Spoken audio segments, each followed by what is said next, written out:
Hello, my name's Lucy.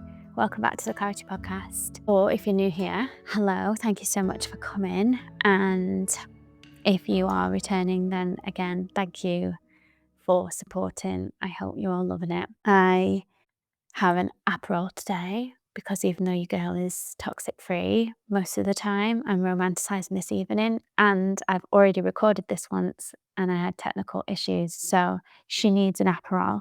Okay. What I'm going to speak about today is something I've researched a lot.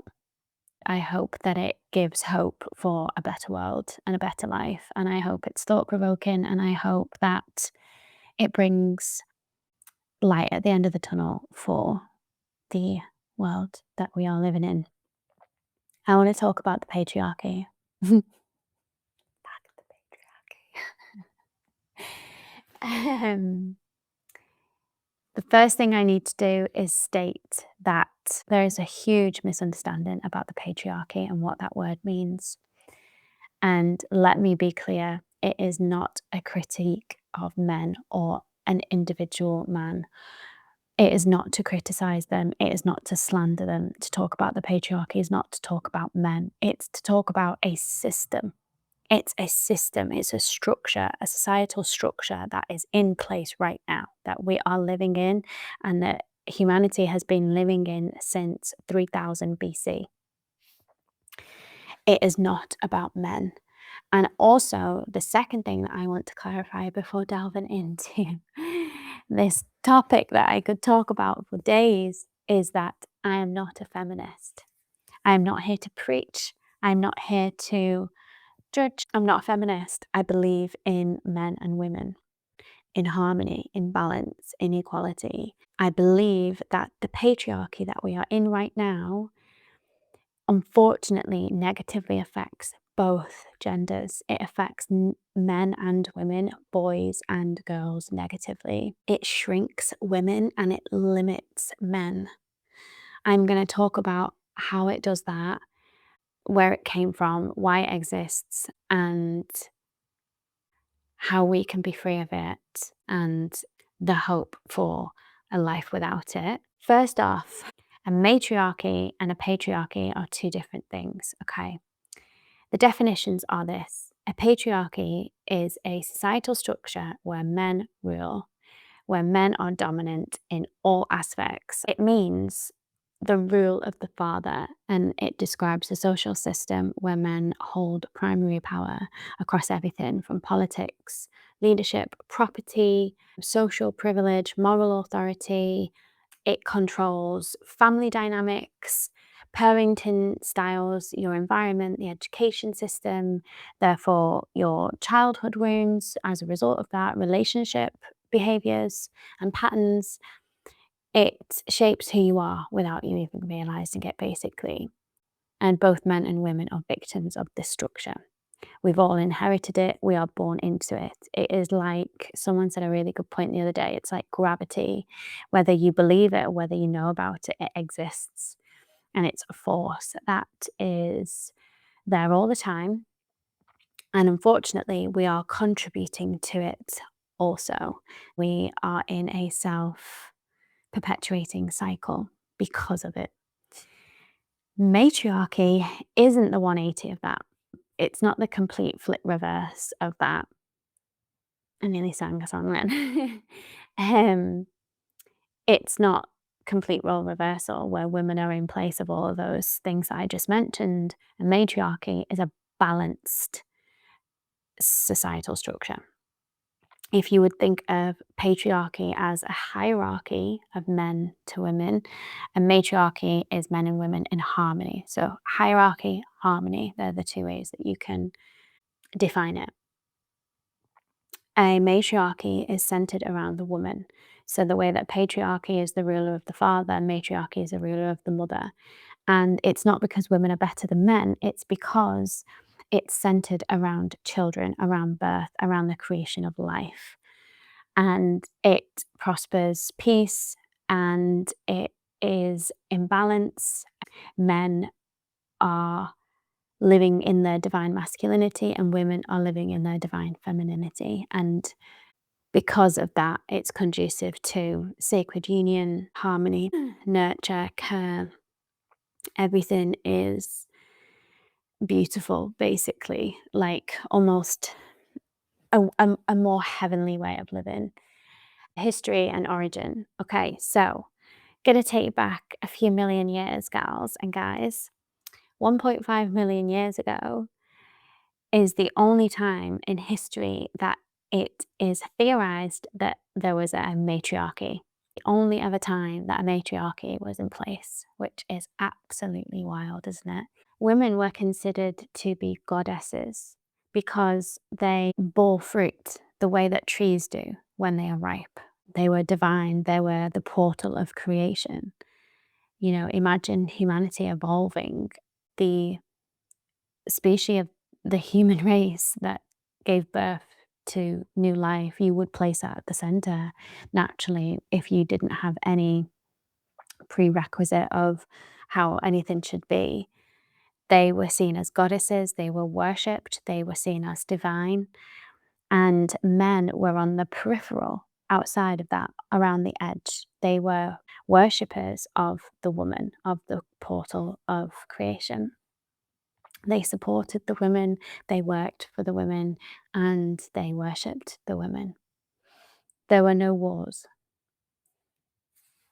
It was divine. Well, what I've read up on it anyway, so yeah. Then that lasted until about 3000 BC, and that's when civilization started to be a little bit more solidified and structured, like ancient Egypt. Then the only other time that there was a society that was as close to a matriarchy as you could get in history was in Sparta, which was about 1000 BC, and they were a civilization which was very militant. The men were warriors and they trained, and we've all seen the film. I absolutely love that film. And I love Sparta. But even though it was focused around the men being the warriors, they understood the importance of the woman because they birthed the warriors. And so they held them in such high regard and ensured that their health and wellness and everything about them was protected and prioritized because they understood that to have good warriors, you needed good, strong women. And Aristotle actually really hated that, and he criticized Sparta for that reason and called it a Gynocracy, which is like the complete flip reversal of a patriarchy where women are all in charge and only women rule. It was nowhere near that at all. But he had a problem with women being considered really important. And then that's the last time we see that kind of importance held around the mother and the woman as a central part of the society. And then from that moment on, it's been a patriarchy ever since. And unfortunately, it's worsened and worsened and worsened and become somewhat of a slave society now. So we've gone back through time. Then we get to where it starts within our education system and where it starts to be indoctrinated into us. And unfortunately, I've got to speak about religion again. I'm so sorry, but it's in the Adam and Eve story. The patriarchy used that story and that narrative to make women evil and to make them subordinate to men and to be submissive to men. That is where it starts from that story, that men are better. That's the hierarchy, apparently, according to some religions, that it is men over women because women do wrong and women sin.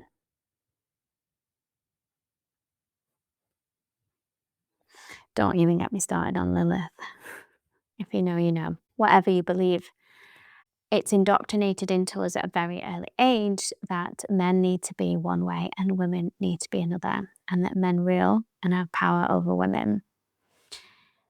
And unfortunately, this doesn't serve either gender. There was a video that I saw from a guy called Luke Bateman.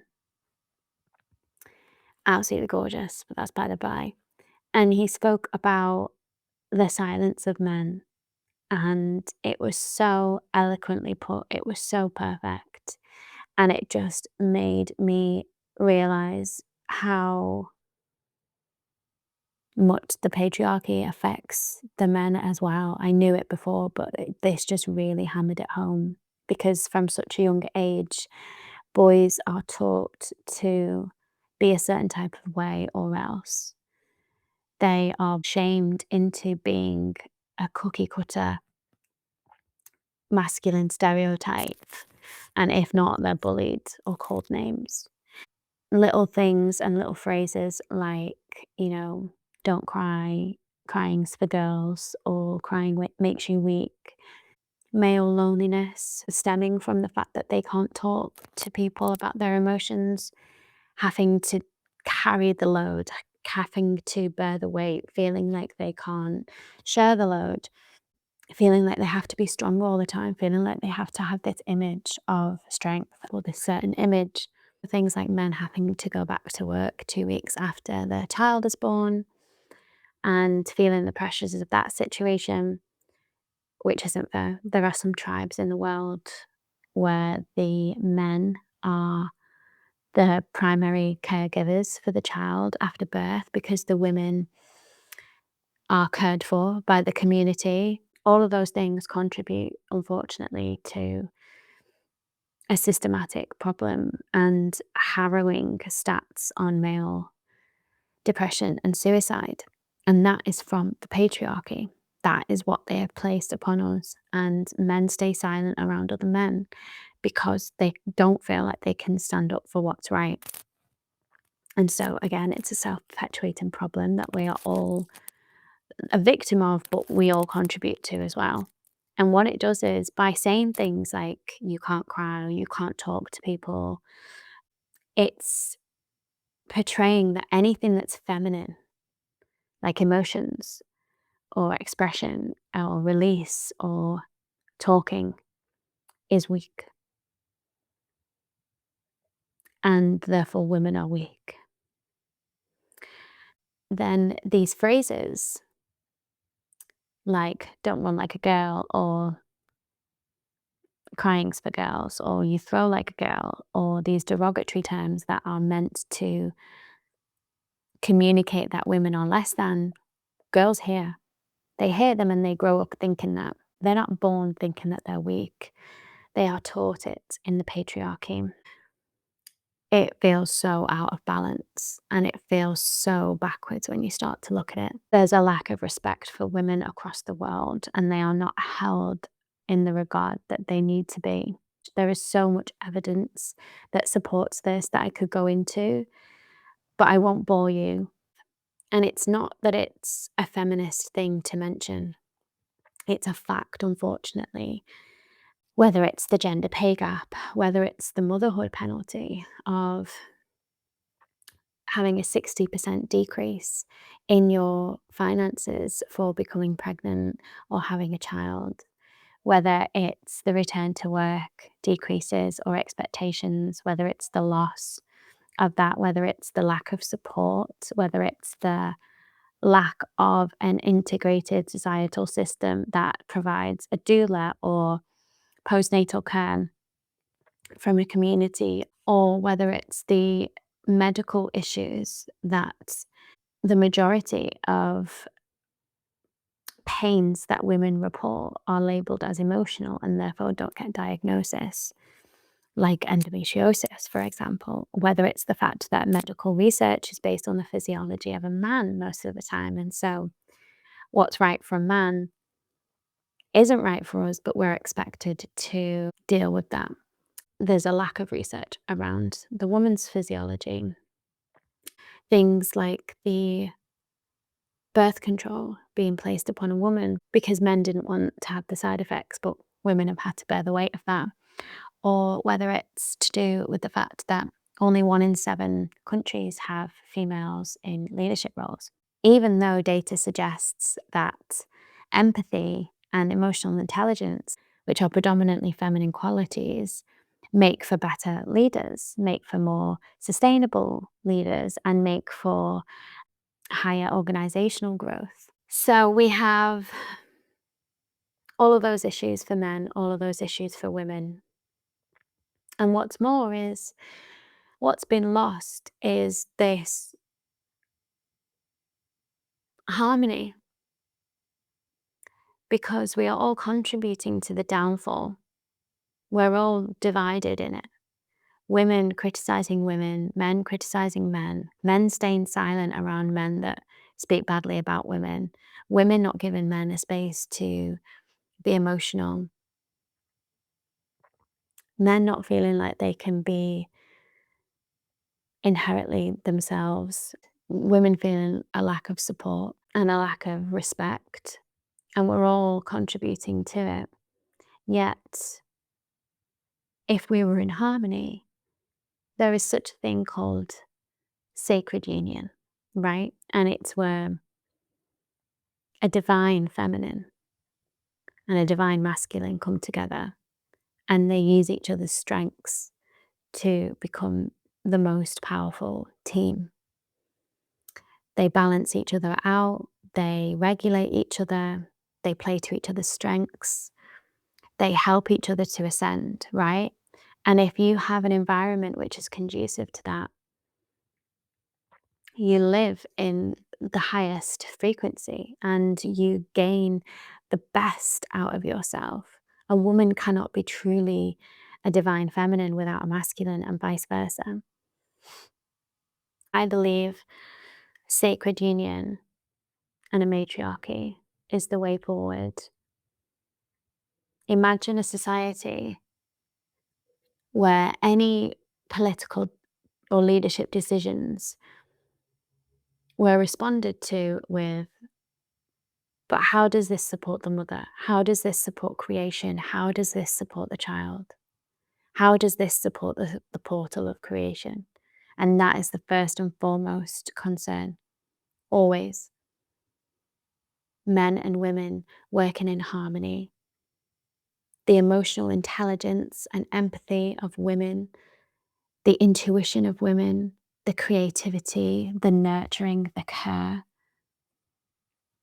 the ferociousness of women, combined with the strength and the logic of men.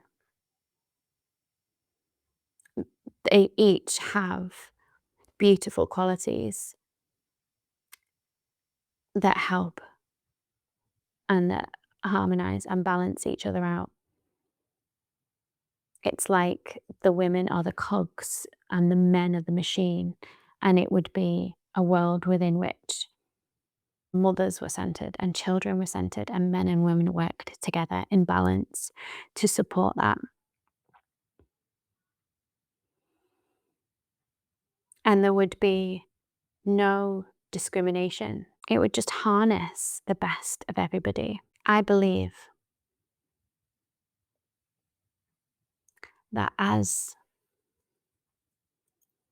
souls before this 3D realm, I believe that we were one. I don't believe that we had a gender. But when you come to earth, your soul is split into man and woman.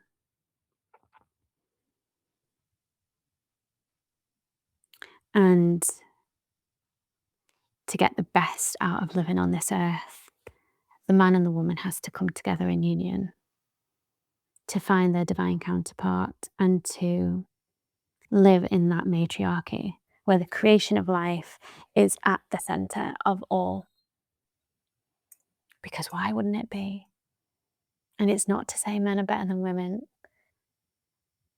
and women are better than men.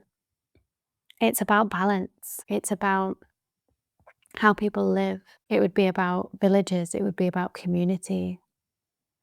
It would be about nurturing the community, which would mean holistic healing. It would be about nutrition. It would be about the children. It would be about everything. The education would be about them. And everything within this union is aligned to a higher purpose. It bridges the gap between reality and operating at the peak of their spirituality and earthly purpose.